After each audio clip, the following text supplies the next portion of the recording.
Back out so you get a good listen.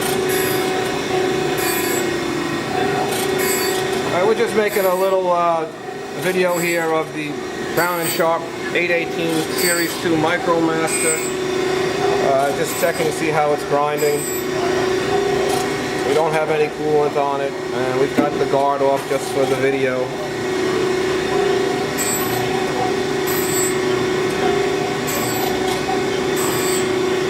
This machine has automatic cross-feed reversal.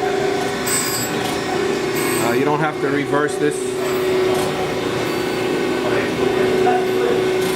It does not have automatic downfeed. You have to make your downfeed by hand, and you also have a fine feed knob.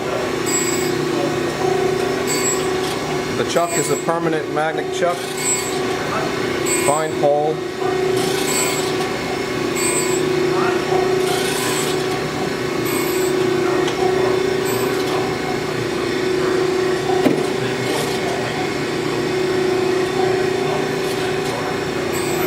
And that's all we're going to show with this. The next video we're going to show the machine, the different functions of the machine, the automatic functions as well as the manual functions.